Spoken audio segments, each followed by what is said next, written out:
Good evening guys, good evening. Welcome to Dream Setu. कैसे हैं आप सब?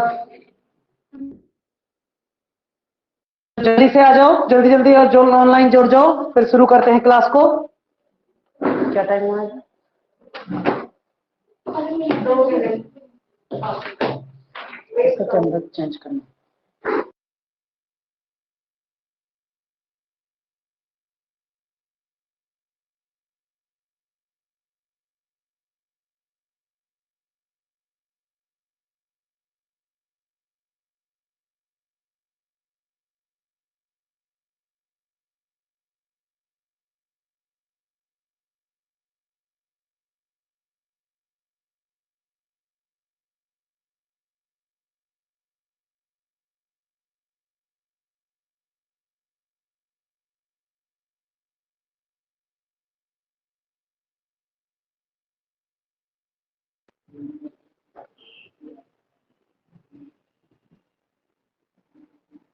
ठीक है ना?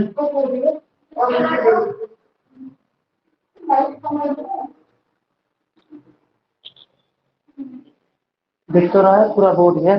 बस कैसी रिकॉर्डिंग नहीं चालू है? रिकॉर्डिंग चालू है।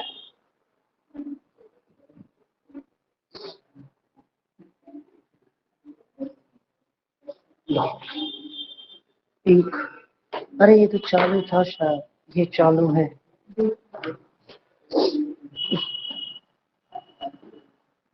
ये सही है, चालू नहीं, कोई जरूरत नहीं। चलो, हमने सारी थ्योरीज को पूरा कर दिया था, सारी अप्रोचेस पूरी कर दी थी कि आइडियलिज्म ने क्या बोला है, नेचुरलिज्म ने क्या बोला है, और उसके बाद में क्या थे। तो और नाम बताओ जल्दी जल्दी। Idealism, naturalism, pragmatic, pragmatic materialism, और क्या था? एग्जिस्टेंशलिज्म। क्या मतलब था उसका? कि आप इंसान को फ्रीली छोड़ दो, उससे ज्यादा से ज्यादा क्वेश्चन पूछो, वो अपने आप एक एनवायरनमेंट में ढल जाएगा और सीख लेगा। और एक रैशनलिज्म है ना, जिसमें रीजन से सीखते हैं। उसके बाद में कुछ पॉइंट्स थे जो मैंने आपसे बोला था कि आपको लर्न करके आना है, ऐसा मैंने बोला था ना, और आपने बोला था यस सर। ये भी बोला गया था ना कि यस सर, तो अब उसे करेंगे। You have 5 minutes for repeating. मैं आपसे क्वेश्चन पूछूंगा और आप जवाब दोगे। आप रिपीट कर सकते हो, आपके पास 5 मिनट है। Online class, online class, online class में सिर्फ एक बच्चा है, कोई नहीं। आगे बढ़ाओ, शुरू करो। चलिए करो स्टार्ट। खुशी, कर दो स्टार्ट। बंद कर दो अपना मोबाइल और कॉपीज, कॉपीज बंद कर दो, अपना पेन कॉपी सब रख दो। तो खुशी बताओ बेटा, एक लाइन में आपको बोल रहा हूं, इस लाइन को किसने बोला है? ये बोला है ethics and spiritual aspects of Indian philosophy. Sarvepalli, doctor Sarvepalli Radhakrishnan. Very good, 1 point हो गया आपका। नाम से पॉइंट लिख देते हैं। ये हो गई खुशी,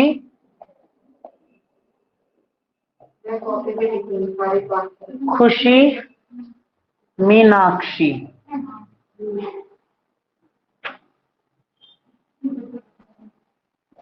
और सीखा। जो भी ऑनलाइन बच्चा है, एक बार ऑनलाइन जुड़ने के बाद मुझे मैसेज डाले या इन्फॉर्म करे, हाय बोल देना एक बार अनम्यूट करके, ताकि मैं नाम लिख सकूं। So Khushi, first of first, पहला क्लियर, मार्क्स 2। सेकंड मीनाक्षी, बंद रखना। सॉरी।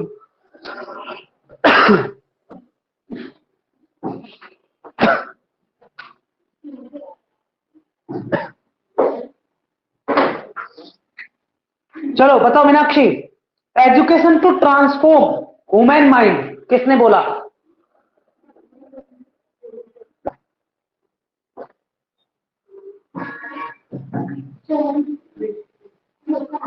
नो, 1 मिनट रुक जाओ। You have 30 seconds more. Education to transform human mind, education को ट्रांसफर होना चाहिए, ह्यूमन माइंड में ट्रांसफर होती है, किसने बोला है? यस, नो नो नो, वो है ही नहीं, वो नहीं है जो तुम बोल रहे हो। 10, 9, 8, 7, 6, भगवान का नाम बोलो बोलो बोलो। कृष्णामूर्ति, जद्दू कृष्णामूर्ति। हाँ चलो, जय कृष्णामूर्ति, पता था तुमको, पता है। जय कृष्णामूर्ति। नेक्स्ट आप, बताइए। Self education through development of individuality, किसने बोला? Self education through development of individuality, कि सेल्फ को हाँ, मैरिया मोंटेसिया, ठीक, गुड। नेक्स्ट, एक्सपीरियंटल लर्निंग, किसने दिया? John Dewey, very good. इतनी स्पीड से आंसर होना चाहिए। No formal learning, nature is the only teacher. आप, नो फॉर्मल लर्निंग, कोई फॉर्मल लर्निंग नहीं होनी चाहिए, nature is the only teacher, कि नेचर एक केवल, क्या नाम बताओ? नहीं,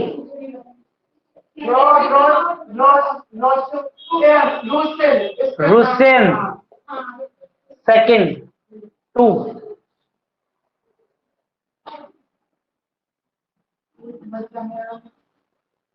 next, integral education, Shri Aurobindo, point तुमने तो दिया है। Basic education,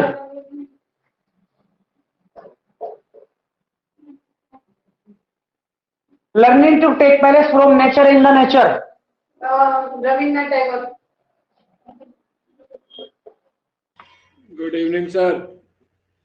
good evening Parthiv. Yes sir. चलिए रेडी हो जाइए, मैं कुछ क्वेश्चन करने वाला हूं, नोट्स को ओपन मत करना।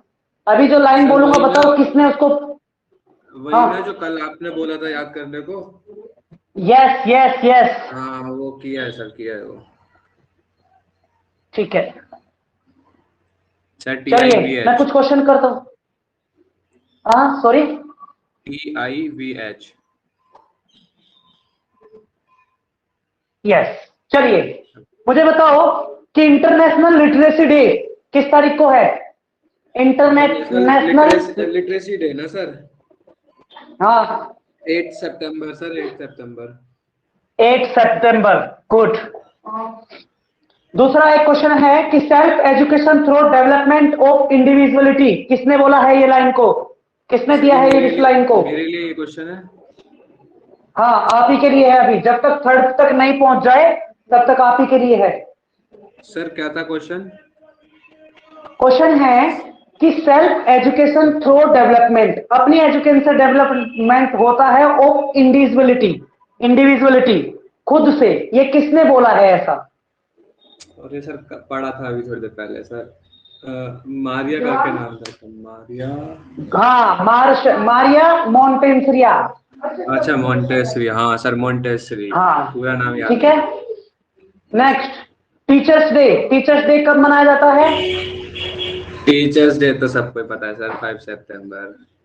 5 सितंबर, इसका तो बेसिकली सभी को पता है कि ये 5 सितंबर है। तो इंटरनेशनल टीचर डे कब है? वो बता दिया हूँ, अभी रुक जाओ। अब आप बताएंगे, आपका लास्ट क्वेश्चन यहाँ पे, क्योंकि थर्ड इक्वल हो जाएगा, फिर 1 बाय 1 चलेंगे। तो लास्ट क्वेश्चन ये है कि लर्निंग टू, हाँ अभी एक और है, बताया ना। हाँ टीचर्स डे तो सबको पता रहता है, वो नहीं माना जाएगा। So the point that learning to take place from nature and in nature, कि लर्निंग केवल और केवल नेचर में होती है और सिर्फ नेचर में होती है, किसने बोला? सर ये तो आपने कल भी बताया था, टैगोर ने, रविन्द्रनाथ टैगोर। रविंद्रनाथ टैगोर, इंपोर्टेंट। अब 1 बाय 1 चलेंगे, मैं क्वेश्चन के साथ उस नाम लूंगा, उसी को आप बताना है, ठीक है? Yes sir. International mother language day, खुशी, कब मनाया जाता है? नहीं, फरवरी रॉन्ग। आप चुप रहेंगे, अभी नहीं बताएंगे। Parthiv, yes sir. Parthiv, international Yes, sir. Mother language day कब मनाया जाता है? International mother language day sir, पता नहीं फरवरी था या मार्च था, ऐसे कुछ था। क्लियर डेट बताओ, डेट इंपॉर्टेंट है मीनाक्षी। 21 फरवरी, वेरी गुड। हाँ 21 21 फेब, 21 फरवरी।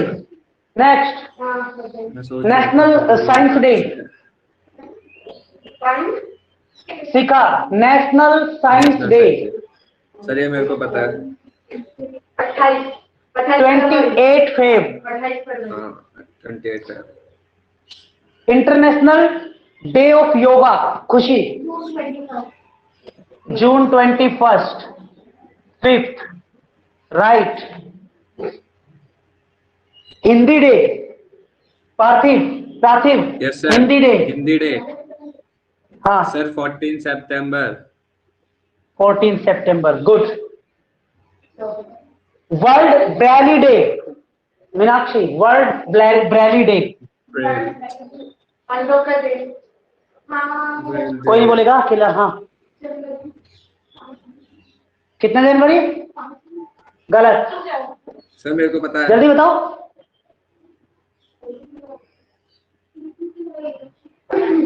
नियर बाई हो। 4 मेरे जनवरी। को पता है सर। सीखा, 4 जनवरी। 4 जनवरी, 4 जनवरी। आपने 5 जनवरी बोला है। अरे सर मार्क्स तो 4 जनवरी है। चलिए, सॉरी, मार्क्स 4 लिख दिया। चलो नेक्स्ट आगे लेते हैं कि एक बचा है इसमें अभी। Self activity creativeness and social corporation किसने दिया है? ये self activity creativeness and social corporation किसने बोला है इसको, इस लाइन को? इसमें एक काइंड, मैंने एक वर्ड को पीछे छोड़ा है बस, और कुछ नहीं किया है। यस, साथी बोलो।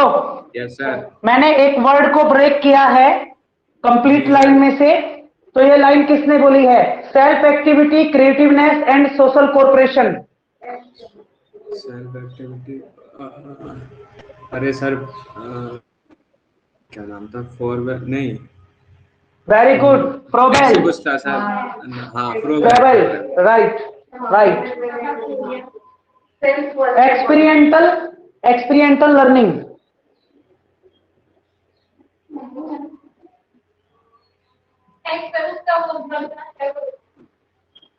जल्दी बोलो। कल सर ने एक एग्जाम्पल दिया था। कल सर ने एग्जाम्पल दिया था। नहीं, जोर से बोला करो, आप सुनाई नहीं दे रहा आपका। मीनाक्षी, गलत। जॉन। बताओ। John Dave, John Dave, very good. सारा हो गया। लगभग कंप्लीट हो गया। एक बचा है 24 जनवरी। हाँ वो इस साइड में। नहीं, एक मिनट रुक जाओ। नहीं किया है। नहीं किया, आगे वाले को- सो ये 6 ही हो गए, मुझे 7th क्वेश्चन सबका करना पड़ेगा, ठीक है? सो मैं पूछना स्टार्ट करता हूँ। डेट्स कंप्लीट कर ली है। National girl day, girl child day is also known as Balika Diwas. इसे किस तारीख को मनाया जाता है? खुशी, मैं बताऊं? अब की बार आएगा पार्थिव आपका नंबर। जी सर। गलत। क्या आपका भी यही है, जनवरी 21? नहीं सर 24। पार्थिव 24, वेरी गुड, 24। नेक्स्ट, इसमें से कोई भी नहीं बचा, इसमें से कंप्लीट क्वेश्चन हो गया है। इसके सर सारे नीचे ले और लिया भी है। डेट्स हैं अक्टूबर नवंबर की। कल आपको वे आज वो कल के टेस्ट में होगी, उनका मैंने बोला नहीं था। अक्टूबर नवंबर की तो कल के टेस्ट में होगी, मैंने सितंबर तक बोला था, है ना? चलो बताओ। Education to transform human mind. दोबारा से क्वेश्चन तुम पे ही आया है। Education to transform human mind सबसे पहला क्वेश्चन ही घूम के आया है। हाँ, मैं तो फिर अब कंफ्यूज हो जाऊंगी, सारा हो गया तो पहला ही आया जो पहला था। जो सबसे पहला क्वेश्चन का आंसर आपने दिया था वही आंसर है। जो नहीं दिया। अरे रविन्द्रनाथ टैगोर और महात्मा गांधी से अलग किसी का नाम नहीं याद है क्या? दो ही नाम रेगुलर ले रहे हो।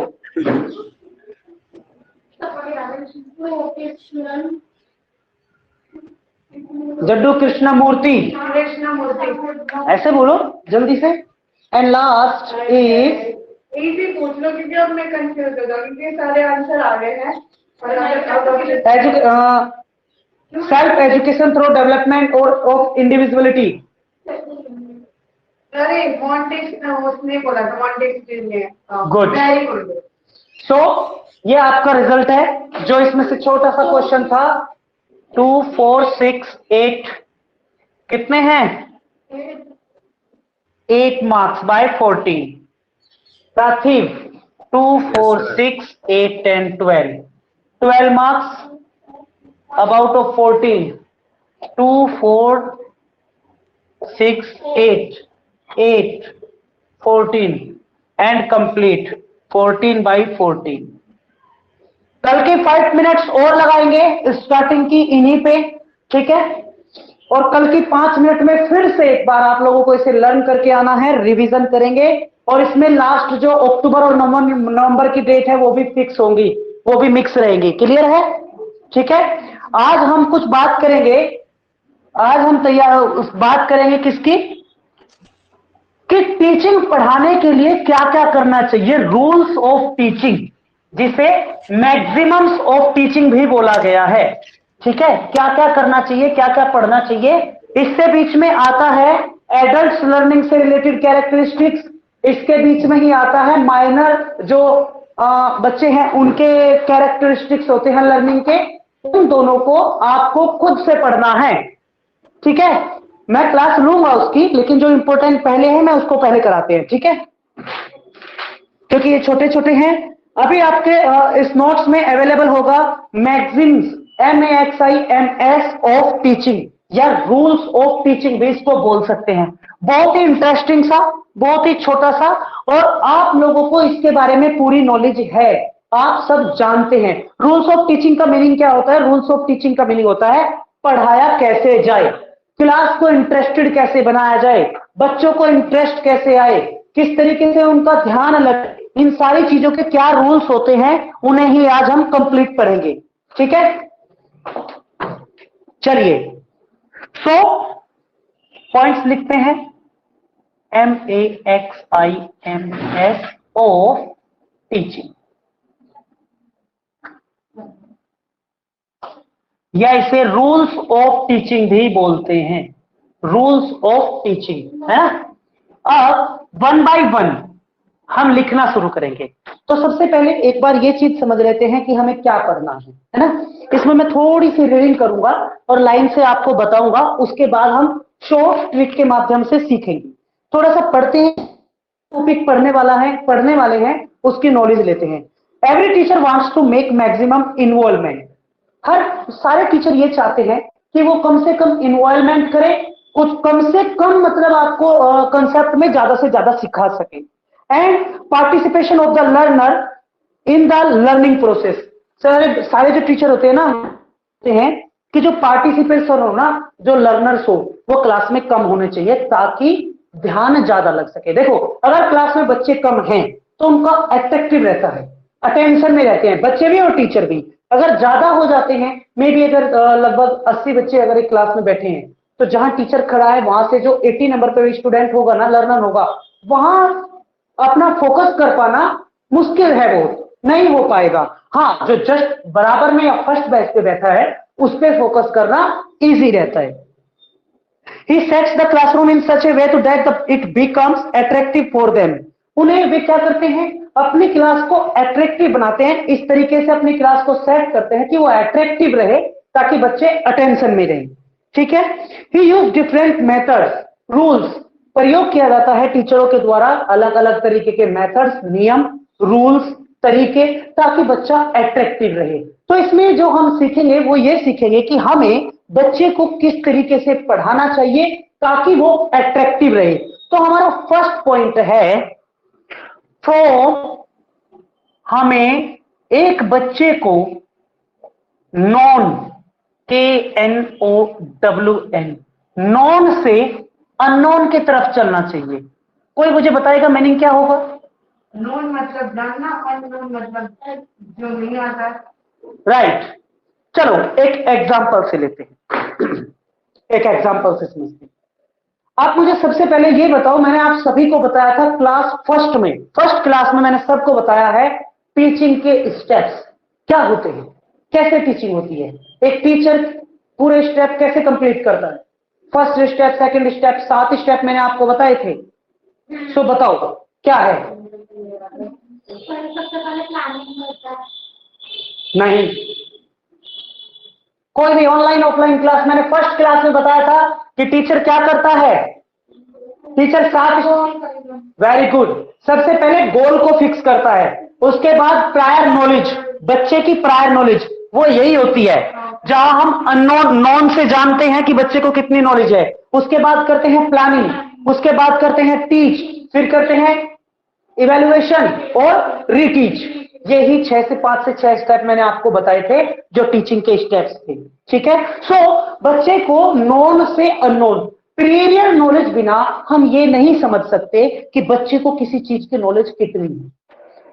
अगर आपने किसी बच्चे को नॉलेज है 2 × 1 = 2 होता है, या 2 × 2 = 4 होता है, या 2 × 3 = 6 होता है, ऐसा उसने लिखा हुआ है और ये इस कंसेप्ट को वो लर्न कर चुका है, ये वो जानता है। तो यहां से आपको बच्चे को सिर्फ इतना बताना पड़ेगा कि बेटा 3 में 1 की मल्टीप्लाई कर दो, 3 में 2 की मल्टीप्लाई कर दो, 3 में 3 की मल्टीप्लाई कर दो, तो आपका जो आंसर आएगा वो ही आपका 3 का टेबल होगा, आपका 3 का टेबल हो जाएगा। तो बच्चे को अगर ये नोन नहीं है, हम नहीं जानते बच्चे को ये पता है या नहीं पता है, तो कैसे हम उसे 3 का टेबल करवा पाते? सबसे पहले बच्चा जो जानता है उस नॉलेज को पकड़ो, उस नॉलेज को एक्सेप्ट करो, देखो कि उसे कितना आता है, उसकी नॉलेज को चेक करो और उसी के बेस पे से अननोन की तरफ लेके जाओ। अगर 2 का टेबल आता है तो 3 का टेबल सिखा सकते हो, आता है तो फिर आप कोई भी टेबल सेम पैटर्न से सिखा सकते हो। लेकिन अगर बच्चे को 2 का ही टेबल नहीं आता तो आगे के टेबल्स को आप नहीं सिखा सकते, क्योंकि you have no pattern for understanding, समझने के लिए कोई पैटर्न ही नहीं होगा। सो इसीलिए मैंने फर्स्ट रूल में ये कहा कि सबसे पहले बच्चे की वो नॉलेज आप देखो जो बच्चे को आती हो और उसी बेस पे आप आगे चलो। एक और एग्जांपल, आपने टीचिंग एप्टीट्यूड की क्लास कर ली, आपसे अलग कोई बैच आएगा जो टीचिंग एप्टीट्यूड की क्लास करेगा, तो अगर मैं आपको पढ़ाऊं तो नॉलेज किसको ज्यादा होगी? क्योंकि आपके पास उसकी प्रीवियस नॉलेज भी है ना, तो उसी बेस पे आपको अलग तरीके से पढ़ाना पड़ेगा और उन्हें अलग तरीके से पढ़ाना पड़ेगा। इसीलिए बेंचेस पढ़ाने के अलग अलग किए जाते हैं। अदरवाइज टीचिंग एप्टीट्यूड है, सबको एक साथ में तो पढ़ा सकते हैं। अलग अलग क्यों किया जाता है? यू हैव प्रीवियस नॉलेज, आपको उसके बारे में नॉलेज हो चुकी है, उन्हें नहीं है। अगर मैंने स्टार्टिंग से पढ़ाना शुरू किया तो आप बोर हो जाओगे, और अगर बीच में से जहां से आपको आता है वहां से पढ़ाना स्टार्टिंग किया तो जो फर्स्ट आके बैच बैठा है उसको समझ नहीं आ जाएगा, वो परेशान हो जाएंगे, वो बोर हो जाएंगे। सो फर्स्ट पॉइंट ये होना चाहिए कि नॉन टू अननोन, जो आता है वहां से, जो नहीं आता है उस तरफ चलना। दूसरा कंसेप्ट होता है simple to complex, simple to complex, यानी कि बच्चे को हमेशा सबसे पहले सिंपल चीजें आप दो, सिंपल चीजें दो, कोई भी चीज कॉन्क्रीट दो, कोई भी चीज सिखाओ वो उसे दिखाओ भी, है ना, वो भी एक पॉइंट बनेगा अलग से। तो इसे सिंपल और कॉम्प्लेक्स का मतलब क्या होता है कि अगर मैं आपको एक एग्जांपल से समझेंगे, अगर एक छोटा बच्चा है और मैंने उसे आते ही बोल दिया कि 8 डिवाइड बाई 2 मल्टीप्लाई 8 प्लस 9 -7 और इसे सोल्व करके दिखाओ, और बच्चा है फर्स्ट क्लास का, क्या वो ऐसा कर पाएगा? नहीं, ये तो बहुत ज्यादा कॉम्प्लेक्स हो गया ना उसके लिए। तो आप उसे पहले क्या सिखाओगे? आप सिखाओगे डिवाइड करना, कि 8 को अगर हम 2 से डिवाइड करेंगे तो आंसर 4 आएगा।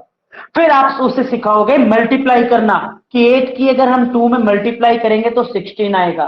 फिर आप सिखाते हो कि अगर 8 में 9 को ऐड कर देंगे तो 17 आता है। फिर आप सिखाते हो 9 में से 7 को माइनस करेंगे तो 2 आएगा। आप उसे एक एक पार्ट सिखाओगे, यानी कि सिंपल तरीकों से सिखाओगे और धीरे धीरे कॉम्प्लेक्स की तरफ बढ़ाना है।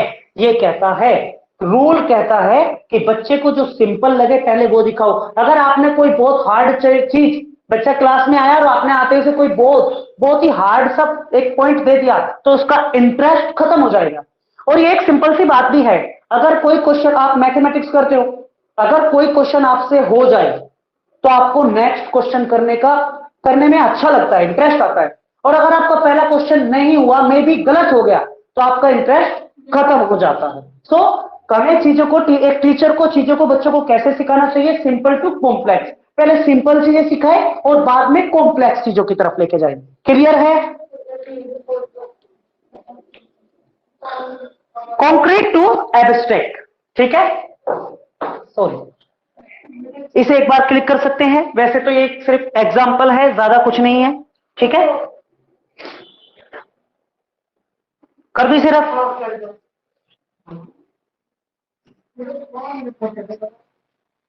आप लोग सामने हो, ऑनलाइन वाले बच्चे सामने नहीं है, उन्हें वॉइस कम आता है, ठीक है। From concrete to abstract, concrete से एब्स्ट्रैक्ट। किसका पार्ट नहीं है, पॉइंट से अलग अलग कि आपको, हाँ ये पॉइंट्स है। आपको अपनी क्लास में जब आप बच्चों को पढ़ाओगे, because you are in future professor, आप बनने वाले हो हैं, तो आपको डीम्ड प्रोफेसर भी तो बोल सकते हैं, बनने वाले प्रोफेसर हैं। तो आप बनने वाले प्रोफेसर हो, आपको ध्यान रखना है कि आपको टीचर, एक टीचर होने के नाते बच्चे के साथ क्या क्या करना है, उन्हें कैसे लर्निंग को देना है। सो कॉन्क्रीट कैसे, चलिए ये कंप्यूटर है, एग्जाम्पल से समझते हैं। और कंप्यूटर में 2 में 2 को ऐड किया गया। ये एग्जांपल मैं बहुत बार दे चुका हूं या नहीं दे चुका हूं? हैं?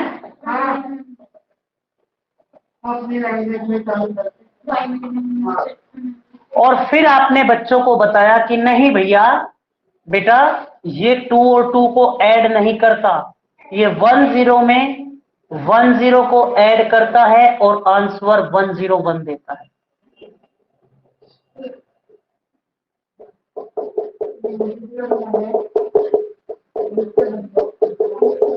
क्या समझे इससे? यानी कि आपको सबसे पहले बच्चों के सामने किसी भी चीज को प्रेजेंट करके उसे दिखाना चाहिए। उसे लॉजिकली ये मत बताओ ना, पहले से ये मत बोल देना कि 2 और 2 नहीं जुड़ता, नहीं तो वो कभी सीख ही नहीं पाएगा। सबसे पहले कॉन्क्रीट चीजें, कॉन्क्रीट थिंग, जो भी आप उसे पढ़ा रहे हो वो कॉन्क्रीटली दिखा दो, शो करा दो, तो बच्चे का अटेंशन बढ़ जाता है। आप एप्पल माने सेब बोल रहे हो, आप सेब का पिक दिखा दो, है ना, एक फोटो दिखा दो, फ्लैश कार्ड दिखा दो। टीचिंग एड्स पढ़े हैं ना, टीचिंग एड्स क्या होता है, पढ़ा हुआ है, जो टीचिंग में हेल्प करते हैं, है ना। बोर्ड पे आप लगा दो कि जैसे लोयन के बारे में आपको सिखाना है बच्चों को, लोयन माने शेर होता है। अगर आप सिर्फ वर्बली बोलते हो, उसकी जगह आप क्या करो, लोयन को दिखा दो, है ना। एब्स्ट्रैक्ट की तरफ बढ़ेंगे धीरे धीरे, कॉन्क्रीट से एब्स्ट्रैक्ट, यानी कि कोई भी पॉइंट पहले आप उसे शो कराओ और उसके पीछे का लॉजिक जो आपको बताना है उसे धीरे धीरे वहां तक लेके जाओ। यानी कि आपको पहले सिर्फ बच्चे को इतना बता दो कि 2 में 2 जुड़ के ना ऐड हो जाता है, अगर 2 में 2 को ऐड कर दिया जाए तो 4 हो जाता है, सिर्फ इतना समझाओ और धीरे धीरे धीरे एब्स्ट्रैक्ट की तरफ बढ़ो। अब उसे बताना शुरू करो कि जो कंप्यूटर की लैंग्वेज है, कहां रखता, हाँ, जो कंप्यूटर की लैंग्वेज है वो बाइनरी लैंग्वेज है, वो 2 और 2 को नहीं समझती है, वो सिर्फ समझती है किस लैंग्वेज को, 0 और 1 की लैंग्वेज को समझती है, जिसे बाइनरी लैंग्वेज में 2 को बोला जाता है 1 0 और 2 को बोला जाता है 1 0 और 4 को बोला जाता है 1 0 0। समझ में आया? तो कैसे, कॉन्क्रीट से एब्स्ट्रैक्ट की तरफ, जो तुम दिखाओगे उससे उसका लॉजिक बाद में बताओ। समझ में आया? इसमें ऐसा कुछ बोला गया है क्या? देखते हैं, लर्न एक बार रीड कर देते हैं। Concrete things are solid things.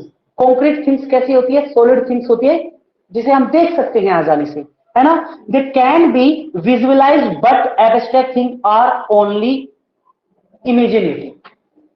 ये कैसी थिंग्स होती हैं, ये विजुअली होती हैं, इन्हें हम देखते हैं। एब्स्ट्रैक्ट है इमेजिनेशन, इनका इमेजिन करते हैं, लॉजिक लगाते हैं इनके, यानी कि कंप्यूटर के अंदर हुआ होगा वो हमने देखा नहीं है, ये हमने देखा है। हमें 2 भी दिखाई दिया, हमें ऐड भी दिखाई दिया, हमें 2 भी दिखाई दिया, हमें 4 भी दिखाई दिया, लेकिन कंप्यूटर के अंदर जो घटना घटी है वो हमें दिखाई नहीं दी। सो इसीलिए इन्होंने इमेजिनेटिव थिंग बोला है। The child understand more easily, बच्चा बहुत आसानी से सीखता है। क्या सीखता है? When through that their sense and never forget the material. हमने पहले भी इस चीज को बताया हुआ है और आज फिर से एक्सप्लेन करते हैं। बच्चा किसी भी चीज को बहुत अच्छी तरीके से सीखेगा जितने उसके साइंस ऑर्गन्स यूज हुए होंगे। आप सिर्फ सुनते हो तो एक कान आपका काम कर रहा है, आप अगर देख भी रहे हो तो डबल काम हो जाएगा। अगर आप सुन भी रहे हो, देख भी रहे हो और उसे लिखते भी हो तो ट्रिपल सेंस यूज होंगे। और अगर आप उसका प्रैक्टिकली भी यूज करते हो तो उसे भूलना मुश्किल, मतलब ये कहते हैं कि उसे वो लॉन्ग टाइम तक याद रह सकता है। जितने हमारे सेंस ऑर्गन्स वर्क करेंगे किसी चीज को लर्न करने में, सीखने में, वो हमें उतने लंबे समय तक याद रहेंगे। क्लियर है?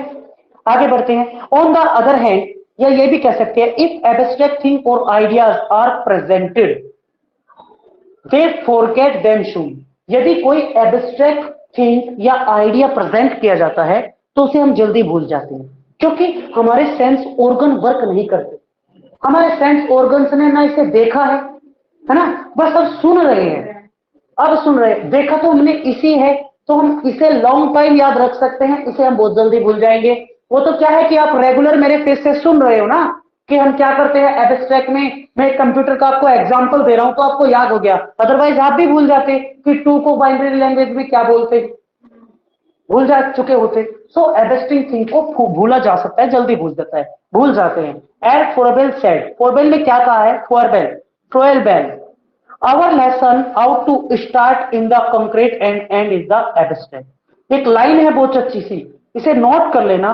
फ्रोइबेल ने बोला, फ्रोइबेल ने यह बोला है कि हमारा कोई भी लेसन स्टार्ट होना चाहिए एक कॉन्क्रीट से और अंत होना चाहिए एब्स्ट्रैक्ट पे। इसे बोला है फ्रोइबेल ने, FROEBEL। ठीक है, इस लाइन को इन्होंने बोला था। आगे क्या कहते हैं? अब ये एग्जांपल दे रहे हैं छोटे सा। हाँ, यस यस सर, ये आपने जो अभी लाइन बोली थी प्रीवियस में, वो दोबारा बोल दीजिए एक बार। Our lesson out to start in the concrete and in the abstract। एक चैप्टर स्टार्ट होना चाहिए कंक्रीट से और उसका एंड होना चाहिए एब्स्ट्रैक्ट। यानी कि आप जो चैप्टर को पढ़ा, हाँ किसने बोला? ये फ्रोबेल FROEBEL। ओके, आगे बढ़े। इन्होंने एक एग्जांपल दिया है, when we teach the solar system. जब हम सोलर सिस्टम के बारे में पढ़ते हैं, सोलर सिस्टम क्या है? सूर्य के चारों तरफ के जो घूमते हैं उनके बारे में हम visualise the sun through over sense and give the concept of 8 planets galaxy meteorites. ये बोल रहे हैं कि अगर हम इस चीज को पढ़ते हैं कि सूरज होता है, सूरज के चारों तरफ 8 प्लैनेट्स हैं, है ना, वो घूमते हैं, बहुत सारी गैलेक्सी है, इसको सिर्फ हम देखते हैं या अगर हम पढ़ते हुए देखते हैं? अगर हम देखते हैं ना तो वो ज्यादा लर्न याद रहेगा कि सूरज की तरफ ये यहाँ इतनी डिग्री पे घूमता है, ये यहाँ इतनी डिग्री पे घूमता है, तो वो ज्यादा लर्न रहेगा। तो पहले आप बच्चों को दिखाओ कि ये सूरज है, ये सूरज की तरफ ऐसे प्लैनेट्स घूमते हैं, और उसके बाद उसके बारे में एक्सप्लेन करो, तो कॉन्क्रीट हो जाएगा। ठीक है, थ्रू दिस प्रोसेस, इस प्रोसेस के द्वारा the learner understand the material more easily. इसके द्वारा जो स्टूडेंट है वो बहुत आसानी से, इजीली, आसानी से सीख लेते हैं। इंटरेस्ट बना रहता है, इंटरेस्ट बना रहता है। जैसे कि आपने देखा होगा कि आपको पढ़ाते टाइम, टीचिंग एप्टीट्यूड पढ़ाते टाइम मैं आर्ट बनाता हूं, उससे क्या होता है, आपके माइंड में वो बात ना फिक्स हो जाती है। अच्छा, टीचर का क्लास में आना, बोल के जाना और बच्चे का कुछ ना बोलना, इसका मतलब ये टीचर सेंटर मेथड था और ये लेक्चर देके गया होगा 100%। क्योंकि क्लास में वो आपके वो पिक होती है ना, वो माइंड में ऑटोमेटिक फ्लैश हो जाती है, ऑटोमेटिक आ जाती है जब उस आप पॉइंट को समझते हैं, राइट। सो अब नेक्स्ट पढ़ेंगे analyse to synthesis. Next point है analyse for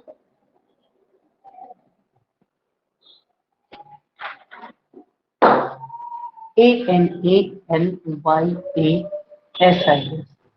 analysis to synthesis.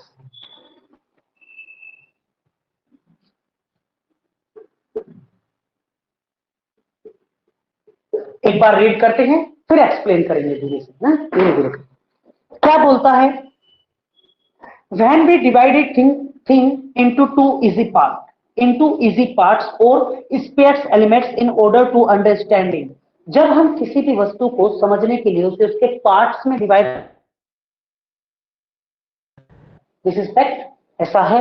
अगर आपसे डायरेक्टली कोई ये बोले ना कि टीचिंग एप्टीट्यूड बता दो क्या होता है, आप नहीं बता पाओगे। तो टीचिंग एप्टीट्यूड को क्या किया गया है, उसके पार्ट डिवाइड कर दिया गया है छोटे छोटे पार्ट्स में, जो आप पढ़ते हो, है ना।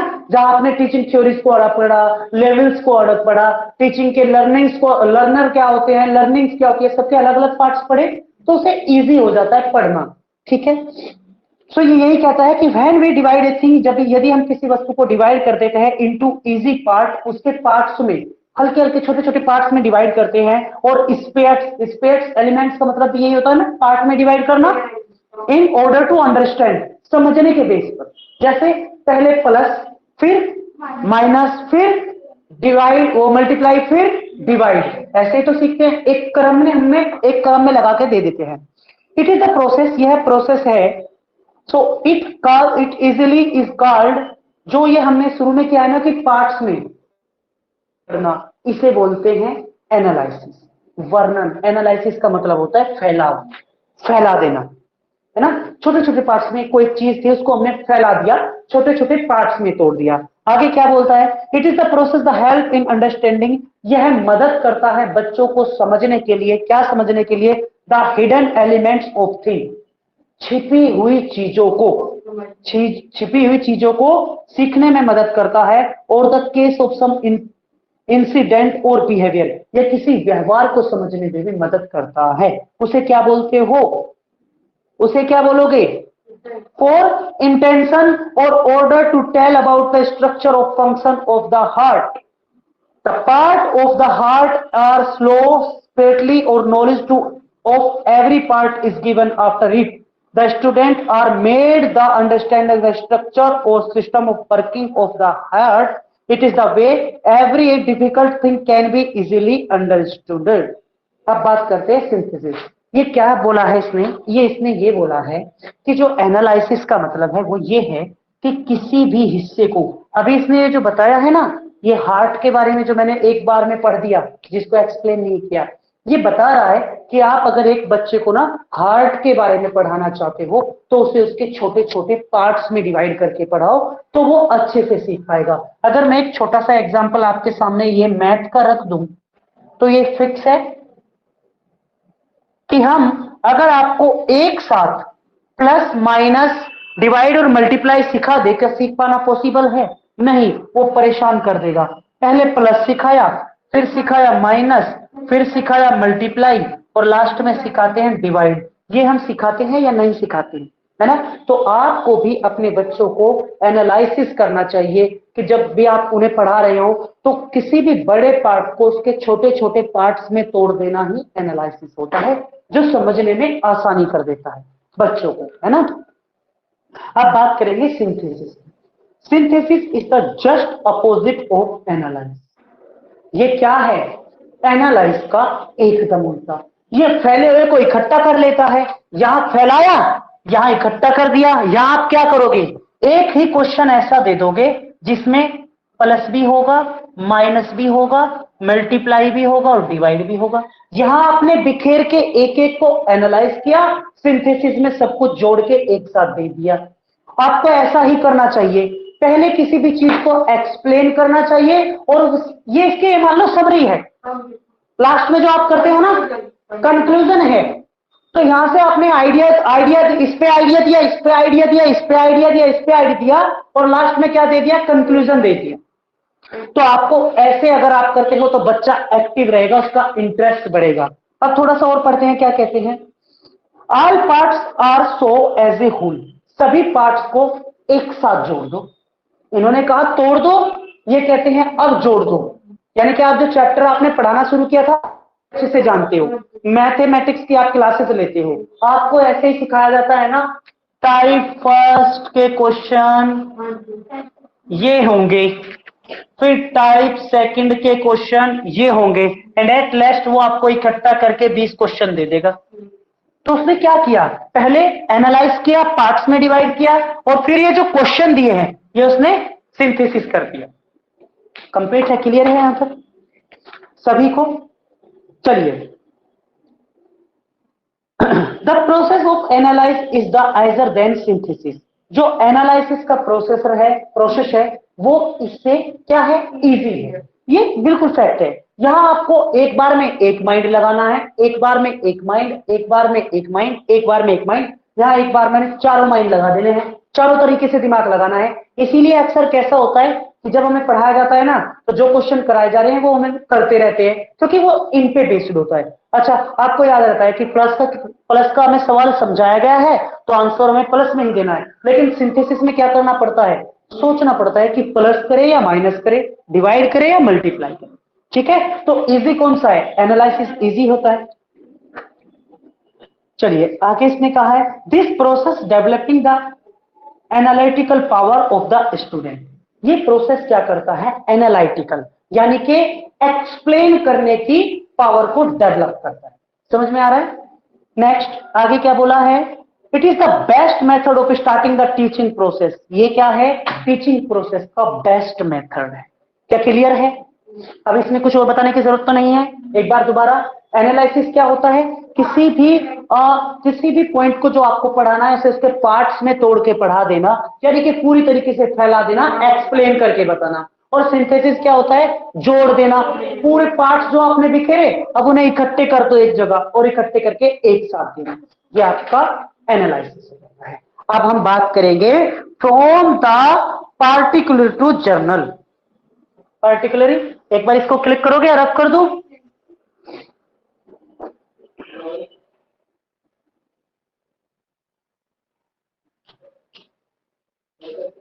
हो गया, चलो आगे बढ़ते हैं। आगे क्या बोला गया है उस पर ध्यान देंगे एक बार। अब ये बात करता है, और ये मैं आपसे पूछ सकता हूं क्योंकि आप लोगों ने इसे बहुत अच्छे से पढ़ा हुआ है। फ्रॉम, कोई मुझे इसे एक्सप्लेन करे, ऑनलाइन ऑफलाइन क्लास कोई भी, फ्रॉम पर्टिकुलर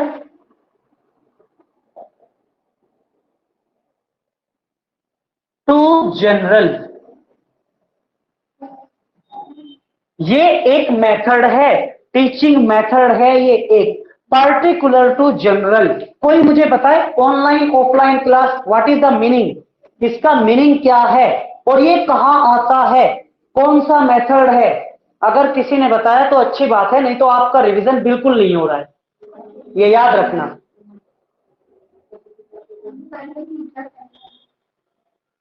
ये स्टूडेंट सेंटर्ड है, ये टीचर सेंटर्ड नहीं है। फ्रॉम है तो उससे ही होगा। हाँ, फ्रॉम के पर्टिकुलर टू जनरल है। पार्टिकुलर टू जनरल एक पॉइंट मैंने आपको बताया था टीचिंग के अंतर्गत, टीचिंग मेथड्स में आया था। ये टीचर सेंटर्ड मेथड में लिखा रहता है, लेकिन ये स्टूडेंट सेंटर्ड मेथड है।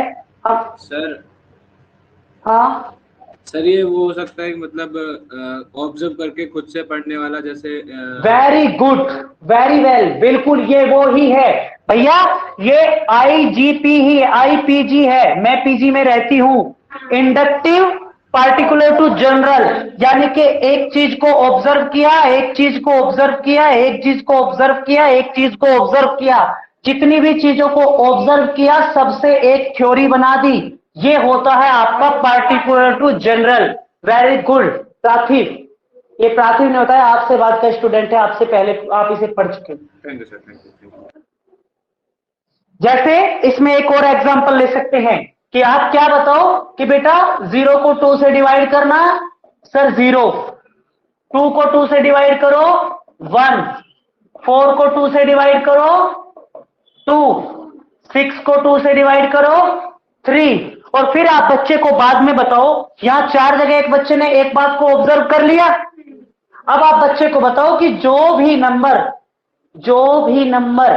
2 से डिवाइड होते हैं वो इवन नंबर होते हैं। तो ये आपने थ्योरी दी है। सो इसे कहते हैं पर्टिकुलर टू जनरल। आपको जो बच्चों को टीचिंग करानी चाहिए वो पर्टिकुलर टू जनरल बेस पे करानी चाहिए। आप पहले एग्जांपल दो, एंड यू नो दैट, आप देखते होंगे कि मैं किसी भी पॉइंट को बताने से पहले आपको ये बोलता हूं कि चलो पहले एग्जांपल लेते हैं। वो इसीलिए एग्जाम्पल से किसी भी पॉइंट को लगभग 30 से 40% बच्चा ऑटोमेटिक समझ लेता है कि इसमें बोला क्या जा रहा है ना। जैसे अभी मुंबई इंडियंस की हालत जो अभी चल रहा है, मैचेस बहुत खराब चल रही है इस बार, लगातार मैचेस आ रही है। तो अगर कोई उसका फैन है मुंबई इंडियंस का, तो उसने क्या किया होगा, पहला मैच देखा मुंबई हारी, दूसरा मैच मुंबई देखा उसमें भी मुंबई हारी, तीसरा मैच मुंबई का देखा उसमें भी मुंबई हारी, फोर्थ मैच उसने मुंबई देखा उसमें भी मुंबई हारी, तो वो फिफ्थ मैच देखेगा नहीं। और थ्योरी में वो क्या कहेगा, हमें मैच नहीं देखना, मुंबई तो हारेगी ही। उसने अपना कंक्लूजन दे दिया। तो पर्टिकुलर टू जनरल यही है कि जगह जगह से ऑब्जर्व किया और फिर एक थ्योरी को दे दिया। तो पहले एग्जाम्पल, अगर हम इसकी टीचिंग की बात करें तो पहले एग्जाम्पल और एग्जाम्पल के बाद थ्योरी देना, यह होता है। पहले एग्जाम्पल्स दो जिससे बच्चा ऑब्जर्व कर सके और उसके बाद उससे रिलेटेड थ्योरी दो। क्लियर है? चलो आगे बढ़ते हैं फिर, जब क्लियर है तो ये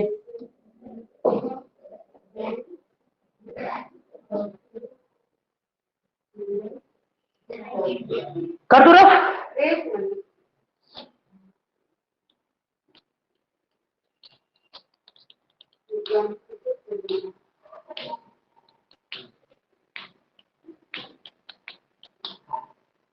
चलिए आगे बढ़ेंगे। अब बात करेंगे इंपीरिकल और रैशनल या रीजन।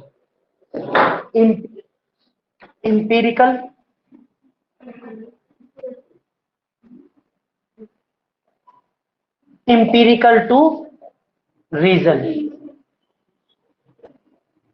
चलो क्या समझते हो इसके मीनिंग से, क्या समझ सकते हैं,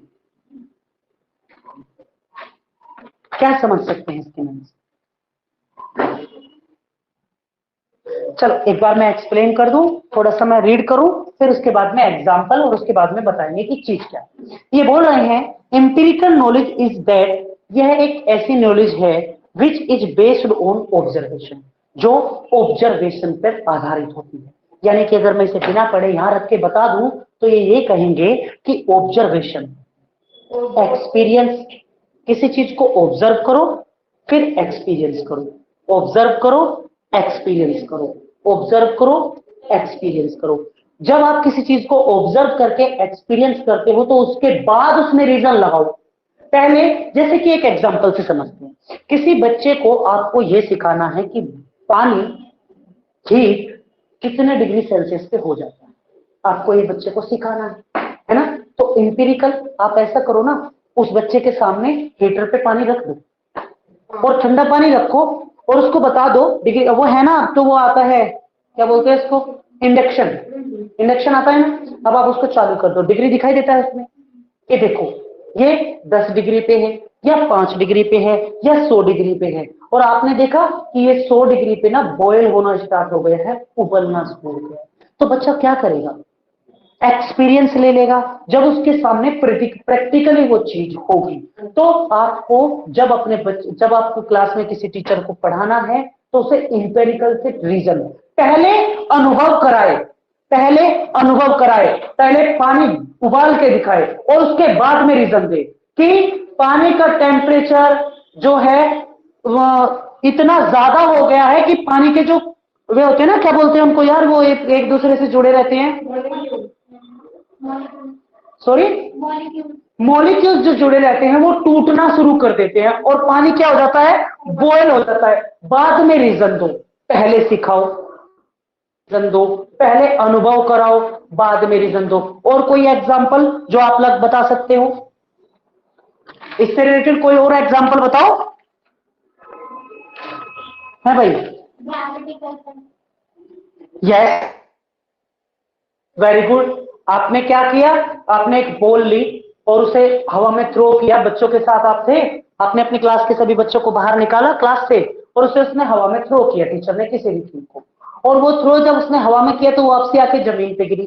तो पहले टीचर ने थ्रो किया, बच्चों से एक्सपीरियंस करवाया या बच्चों से थ्रो करवाया और फिर बच्चों को बोला अच्छा अब बताओ ये वापसी जमीन पर ही क्यों गिरी, हवा में क्यों नहीं रुकी। तो उसने क्या किया, पहले अनुभव कराया फिर रीजन दिया।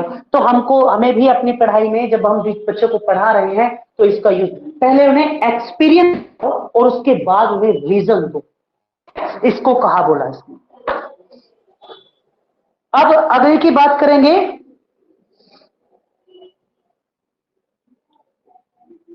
इंडक्शन और डिडक्शन, दो तरीके की लर्निंग।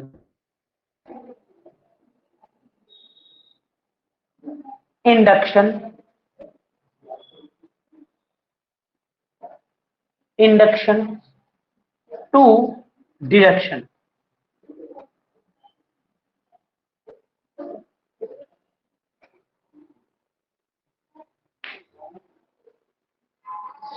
चलो, अभी अभी आपने दो चीजों को पढ़ा, कौन कौन सी थ्योरी थी, कौन कौन सी पॉइंट्स पढ़े थे। एक आपने एम्पिरिकल से पहले पढ़ा था पार्टिकुलर टू जर्नल। तो ये इंडक्टिव का मीनिंग ही यही होता है कि पार्टिकुलर टू जर्नल, और डिडक्टिव का मीनिंग होता है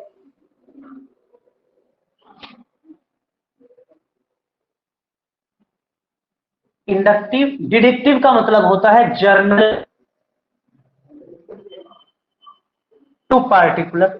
ये क्या हुआ सर, इसका मीनिंग क्या हो गया, इसका मीनिंग ये हो गया कि पहले आप बच्चों को एग्जाम्पल दो, उससे थ्योरी बनाओ। थ्योरी बनाओगे, यहां से तुमने एक थ्योरी बनाई, ये बन गई जी थ्योरी। अब इसी थ्योरी में से क्वेश्चन करो, इसी थ्योरी में से क्वेश्चन करो। अभी तक आपने ऑब्जर्व करके क्वेश्चन बना, पूरी थ्योरी बनी, थ्योरी में से अब क्वेश्चन बनाओ और पूछो बच्चों से। ऐसा ही तो होता है, पूरा एक चैप्टर पहले पढ़ाया जाएगा, फिर उसके क्वेश्चन निकाले जाएंगे, बच्चों से उनके आंसर लिए जाएंगे। वही तो ये बोल रहा है, ये बोल रहा है कि पहले पार्टिकुलर टू जर्नल जाओ और फिर जर्नल से पार्टिकुलर पे भी जाओ, दोनों जगह काम करो तो बच्चा ज्यादा अच्छा सीखेगा। एक बार इसको रीड करते हैं क्या बोल रहा है। ये कहते हैं कि the process of deriving general laws, जो जर्नल जो सामान्य नियम है, rules of formulating from particular explain examples is the called induction. यानी कि जिसमें आप नॉर्मली एग्जाम्पल्स के थ्रू पढ़ाते हो वो आपका इंडक्टिव हो गया है ना। जर्नल टू, जिसे पार्टिकुलर टू जर्नल कहते हैं। इन इट, इसमें, if A statement is true is a special situation, यदि कोई स्टेटमेंट सच है किसी स्पेशल सिचुएशन में, it will also be true in other similar situation में, तो यह अन्य सेम कंडीशन में भी सच होगा या नहीं होगा। अगर कोई चीज आपने आज सच बोली है किसी कंडीशन में और ऐसी ही सिमिलर कंडीशन कोई और आती है तो वो उसमें भी सही होगा या नहीं होगा, होगा क्यों नहीं होगा, है? जमीन में ग्रेविटी है तो है, कहीं भी जाओगे ये बात तो लागू होगी ना। तो यही ये बोला है इन्होंने आगे। इट मीन्स, इसका मतलब है drawing a conclusion from a set of example. चलो इसका मतलब एक उदाहरण से समझते हैं, ऐसा इन्होंने बोला। क्या बोल रहे हैं, एग्जाम्पल है when hydrogen reacts with boron, जब हाइड्रोजन गैस बोरोन के साथ में रिएक्ट करती है तो क्या करती है, it gives boron hydride, boron hydride से बनाता है। पोटेशियम रिएक्ट्स हाइड्रोक्साइड, पोटेशियम बनाता है। यानी कि अगर ये बात सच है तो ये बात उसी कंडीशन में आप कहीं भी करोगे तो सच ही है। लैब में किया तो वहां भी सच है, लैब के बाहर करो वहां भी सच है, घर में करो वहां भी सच है, बोरन हाइड्रोक्साइड ही बनेगा बस। ये सच है, यही इन्होंने बोला है। ठीक है,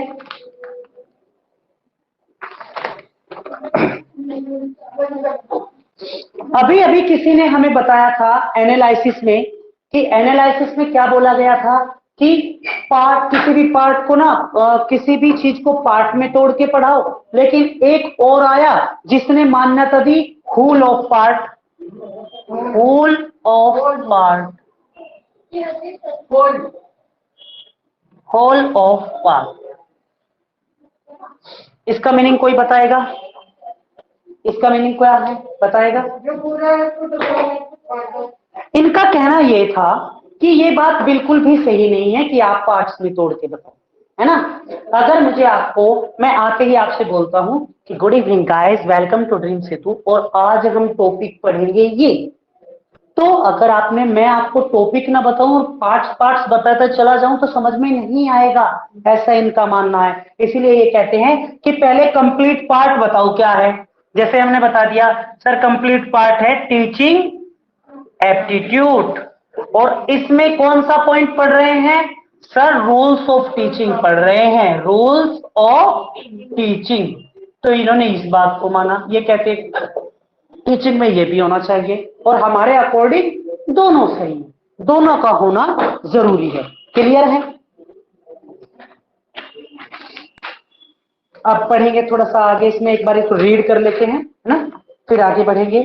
दिस मैगजीन इज द आउटसोर्ट if the gestalt theory, gestalt theory, ये होल्स ऑफ पार्ट का जो रूल है वो किसने दिया था?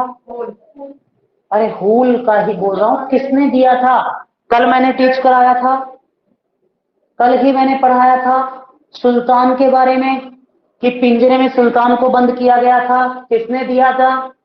जो कहते हैं कि whole is greater than sum of parts, part को जोड़ने की बजाय आप क्या करो, होल पर ध्यान दो। किसी बच्चे ने मैसेज किया है, देखते हैं क्या बोला है। नहीं, मैसेज नहीं किया है, तो बताओ क्या बोला था? जेसाल्ट ने बोला था भैया, जेसाल्ट कोलर ने थ्योरी दी है, ये कल ही आप लोगों ने अच्छे से पढ़ा था, कल ही मैंने एक्सप्लेन किया था 3 बार। जेसाल्ट थ्योरी, जेसाल्ट कोलर द्वारा इस थ्योरी को दिया गया था। उसने बोला था कि पार्ट को जोड़ने से बेटर है एक सिचुएशन प्रोवाइड कर दो, होल ऑफ पार्ट दे दो। चिंपैंजी वाला, हाँ, वो चिंपैंजी वाला था जिसने पहले बॉक्सेस को लगाया, फिर स्टिक्स को लगाया और केलों को प्राप्त किया, तो वो कौन सा था? होल ऑफ था। ठीक है, ये पॉइंट क्वेश्चन पूछा जा चुका है कि होल ऑफ से मैच किसको करना था? Gestalt, gestalt, JESTALT, gestalt, ALT, whose mean, जिसका मीनिंग था, क्या मीनिंग दिया था? Emphasis when to previous things of object of a whole are not in the form of parts, क्योंकि बोलता है जो आप कंप्लीट पार्ट से सीख सकते हो वो उसके पार्ट से नहीं सीख सकते, है ना। क्योंकि चिंपैंजी को, उस सुल्तान को किसी ने बताया थोड़ी था कि तू बॉक्स लगा ले या स्टिक्स को जोड़ ले, वो सब क्या है? वो सिचुएशन थी उसके पास जिससे उसने सीखा है। ठीक है, अब from definite to indefinite, definite and indefinite, indefinite क्या था भैया? इसे भी एक बार रीड करते हैं फिर एक्सप्लेन करेंगे, है ना। ये आज की क्लास का लास्ट टॉपिक होगा, ठीक है। और क्या है? A teacher should always start from definite because definite has is limits, boundaries and jurisdiction then indefinite things. सबसे पहले जो टीचर है वो डिफाइनाइट्स का मतलब होता है वर्णन करना, डिफाइनाइट थिंग्स से ही शुरू करता है, पहले एक्सप्लेन करता है और उसके बाद में इनडिफाइनाइट तो फिर अपना लॉजिक बताता है। जैसे मैं हाल ही में कर रहा हूं ना, मैं आपको क्या कर रहा हूं? पहले रीड कर रहा हूं तो मैं डिफाइनाइट कर रहा हूं, डिफाइन कर रहा हूं, उसके बाद में मैं एक लॉजिक आपको बता रहा हूं, उससे क्या सोच सकते हैं, वो इंडिफाइनाइट हो गया। यही इसने बोला है। ये कह रहा है कि जो शुरू में जिसकी एक बाउंड्री होती है, जिसकी एक लिमिट होती है, वो आपका डिफाइनाइट है कि आप डिफाइन करने में लगे हुए हो। ठीक है। वी ऑलवेज हैव कॉन्फिडेंस, हमेशा हमें हमेशा कॉन्फिडेंस होता है इन डिफाइनाइट एंड टेस्टेड थिंग। हमें डिफाइनाइट और टेस्ट थिंग पे विश्वास होता है बच्चों को। मैं जो बोल रहा हूं उससे बेटर वो मानते हैं उस चीज को जो लिखी हुई है, राइट? तो उस पर ज्यादा विश्वास होता है। We learn easily indefinite thoughts, हम उन थॉट्स को इजीली लर्न कर ले जाते हैं, वो जो इनडिफाइनाइट्स होते हैं। होता है कैसे? मैं अब आपको ये बताऊं कि जेस्टाल्ट थ्योरी को, जेस्टाल्ट ने किस थ्योरी को दिया है? होल ऑफ पार्ट वाली थ्योरी को दिया है। आपको पता चल जाएगा, लेकिन अगर उसकी पूरी थ्योरी को आपको पढ़ना पड़े तो भूल जाओगे। तो इनडिफाइनाइट्स को याद रखना इजी होता है क्योंकि वो छोटे रहते हैं। और हम इंस्टीट्यूट, कोचिंग क्लासेस क्यों ज्वाइन करते हैं? बुक्स तो भी अवेलेबल हर जगह है। हम अंडरस्टैंडिंग और हमें कंसेप्ट छोटा मिल जाए, इसीलिए तो इन चीजों को हम क्या करते हैं? ऐड करते हैं। ठीक है, आगे मतलब इन चीजों का यूज करते हैं। यहां देखते हैं, hence a teacher while teaching any content, जब कोई टीचर किसी कंटेंट को पढ़ाता है, should first present definite things, तो वो सबसे पहले डिफाइनेट थिंग्स को प्रेजेंट करता है। Ideas and then can learn identify things easily, और पहले तो डिफाइनेट थिंग्स को प्रोवाइड करेगा और फिर बाद में बताएगा उसका इनडिफाइनाइट, जिससे उसे लर्न करना इजी हो जाता है। यानी कि मैं सिंपली एक बात कहूं, पहले पढ़ के बताना और लास्ट में उसमें से जो थॉट है, टीचर अपने थॉट्स के द्वारा उस थॉट को ट्रांसफर कर देता है बच्चों को, वो आपका इनडिफाइनाइट होता है। सो आपके यही रूल्स हैं। एक बार सारों को मैं रिवाइज करा दूं जल्दी से। पहला रूल्स कौन सा है? Known to unknown. दूसरा कौन सा है? Simple to complex. फिर क्या है? Concrete to abstract, analyse to synthesis, particular to general, empirical to rational, induction to deduction, साइट। और इसमें दो बचे हैं, उनको हम कल करेंगे। Whole to parts and from definite to identified. Clear है? सो आज के लिए इतना ही काफी है। कल तो नहीं, अब मिलेंगे मंडे में। मे बी कि पॉसिबल हो पाया तो मैं आपकी क्लासेस लेने वाला हूं। अब मैं सैटरडे संडे में भी मैं ऐसी कोशिश कर रहा हूं कि मैं ऐसा कर पाऊं, आपका कंसेप्ट भी जल्दी हो जाएगा। और इस चैप्टर के जो टीचिंग एप्टीट्यूड है, इसके दो क्लासेस और पेंडिंग है, 2 या 3 क्लासेस पेंडिंग है। उसके बाद ये कंसेप्ट खत्म हो जाएगा और हम शुरू करेंगे, या तो करेंगे लॉजिकल रीजनिंग को शुरू, या तो करेंगे रिसर्च एप्टीट्यूड को शुरू। ठीक है, इसकी 2-3 क्लासेस बचे हैं। नेक्स्ट वीक हम डेफिनेटली खत्म करके दूसरा टॉपिक स्टार्ट कर देंगे। ठीक है, अब यहां तक किसी को कोई क्वेश्चन ऑनलाइन ऑफलाइन क्लास, तो वो मुझसे प्लीज पूछ सकते हैं।